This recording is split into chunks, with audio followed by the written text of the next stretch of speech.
Hello, everyone. My name is Ming. I'm from Big Guns Energy Services, and it's a great honor to be here today. And it's kind of interesting. Bruce was talking about not enough data, and then that's something we can actually help to address. And then my topic today is going to be the key geotechnical lab tests for underground CO2 storage.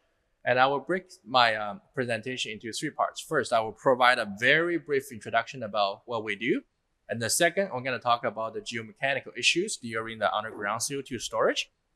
And last, I'm going to talk about some of the key geotechnical or geomechanical lab tests that can be utilized to address those concerns and issues. So here's a quick introduction of the Big Guns. We were established in 1996, so we have been going through 30 years of services. And we have transferred from a traditional wireline company to a more technology-driven and consulting and testing companies. And we actually do lots of works on the CCUS, SAGDs, hydrogen storage, salt caverns, and we actually just finished one of the salt cavern projects, and we're about to start a CCUS project next month. And then here are some of the milestones we have, and then most likely we have served over 30,000 wells, and we have done over thousands of in situ tests and lab tests. And then here are some of the names we service every single year. Now let's do the juicy part. That's the geomechanical issues for CO2 storage. So four of the most important geomechanical issues we have to consider. First is the caprock tensile failure. Second, the caprock shear failure. Third is going to be your fault reactivation and the induced seismicities. And last is going to be the various leakage mechanism for the stored CO2. So here's a very interesting graph about what's going to happen when you inject CO2 into the ground. So when you inject your CO2 into the storage formation or the reservoirs, usually they're pretty deep, like 1,500 meters or 2,000 meters. At that depth, the pressure and temperature will keep the carbon dioxide as the supercritical form, so basically a liquid. So because the CO2 is going to be lighter than the formation fluid, it will slowly rise upwards until it reaches the bottom of the caprock. And then the caprock will act as a seal to prevent the CO2 from moving further upwards. Then you're going to have lots of pressure buildups right at the 12 o'clock. And you also have your pressure buildup along the edges of the plumes. So the potential issue could be the tensile failures right at the top, and the shear failures, not only in the caprock, but also in the sandstone. And if you have faults, that's pre-existing faults, that's not active, but with the injecting of the fluid, it could be reactivated, and it could provide a pathway for CO2 to leak. And in the worst case scenario, you're going to have induced seismicities. So here's one of the tests we do to measure the tensile strength of the caprocks. And you can see that's very classic tensile failures. Shear failure is actually a lot more important, in my opinion. So what happened is, like, for a given field or a given formation, it's subject to the overburden of, like, basically the weight of all the formations on the top, the tectonic forces acting on the sides, and also the formation fluid. So we can further simplify all the tectonic forces and also the overburden into three principal stresses. So the maximum, medium, and then the maximum, medium, and then the minimum principal stresses. And then the difference between the principal stresses and then your pore pressure is going to be your effective stress. And you can technically plot the stress state of that formation. This is what we call the more coolant space. So which consists of the failure envelope, that's your shear strength line. And then you can plot the stress of the formation as a Mohr circle. So the left side of the Mohr circle is your minimum effective principal stress. And then the right boundary of your Mohr circle is your maximum effective principal stresses. So what happens when you inject CO2? It will increase the pore pressure. And then when you increase the pore pressure, the effective stress going down. How that works is it will push the circles to your left. Once the circle reach the feeder envelope or even go beyond the feeder envelopes, shear failure is going to happen. So here is actually a classic example of a shear failure plan after a track cell test. And then if you make it like 1,000,000 times bigger, it's basically become a fault. And then the next geomechanical issues that's talked about is going to be the fault reactivation and reduced seismicities. So fault, if you simplify things, is you can consider that as a pre-existing shear failures. And then usually it's inactive before your CO2 injections. Again, if we go back to this curve, so the stress state of your fault when it's inactive, it will be on the right side of the failure envelope.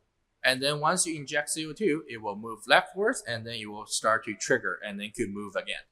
And once the fault starts to move again, it could become a pathway for the CO2 leakage. And if it's a big fault, and it could actually induce seismicities. Last but not least, the issue is going to be your leakage.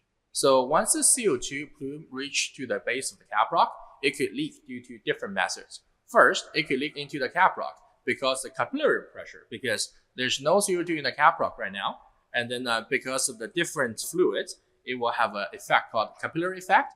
So if the capillary entry or capillary breakthrough pressure of your caprock is lower than the difference of the CO2 plume pressure and also the formation pressure, the CO2 will penetrate into the caprocks, and then it will actually start going up because of the permeabilities.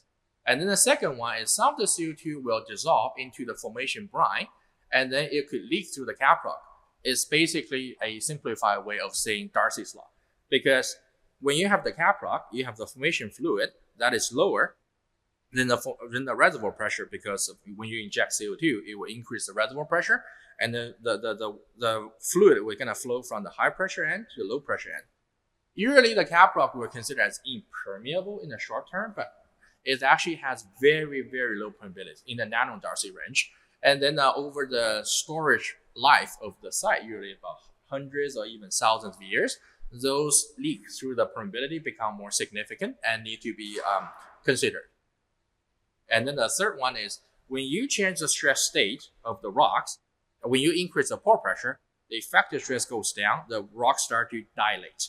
And when it starts to dilate, it will increase its porosity and creating more pathways for the fluid to flow through the caprocks and increase its permeability. And then the last is going to be the leakage through the pre-existing faults.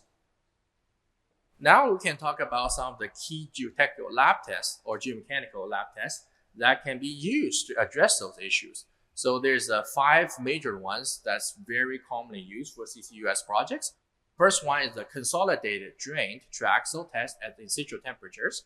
Second one is the Brazilian indirect tensile strength test. Next one is the unconfined compressive strength, the UCS test. Next one is the capillary pressure at in situ temperature. Last is the permeability test under various loading conditions. So first, let's talk about the consolidated drain triaxial test. So remember this more coolant space. What it does is going to be, you will define the shear strength parameters so you can draw this shear failure envelope. So basically the slope of the shear envelope is going to be your friction angle.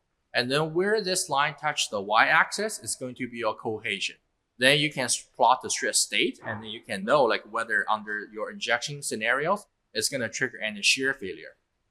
Those tests is best to be done at in situ temperature because, especially shale, the strength could be influenced by temperature. And then those tests going to provide the Young's modulus and the Poisson's ratios, and those are 2 of the most important parameters for your geomechanical model.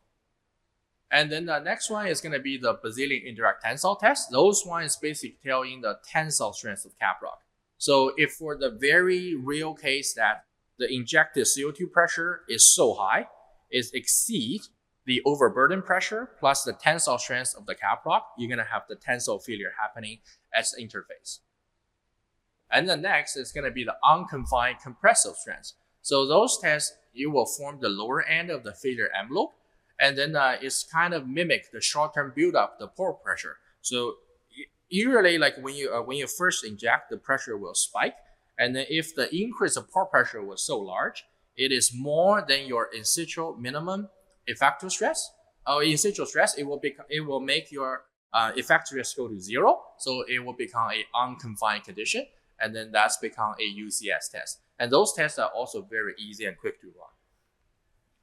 And then the third one is going to be the capillary breakthrough pressure. So because CO2 plume is lighter than the formation fluid, it will reach the caprocks, and then we can measure under the certain pressure conditions whether that CO2 going to penetrate into the caprock because of the capillary effect. And the next one is going to be the permeability test, and we want to test permeability under different situations. First, we want to understand the permeability of the intact rock at in situ temperature. Second, we want to understand the permeability of the intact rock after shear failure. And the third, we want to study how permeability is going to change with various loading conditions to access the enhanced permeability due to dilation. So that's basically the conclusion of my presentation. So the underground CO2 storage will cause lots of geomechanical issues because of the pore pressure buildup. And then the geotechnical and geomechanical lab tests will provide the key parameters running your geomechanical analysis. And then, yeah, that's the end of the presentation. Thank you.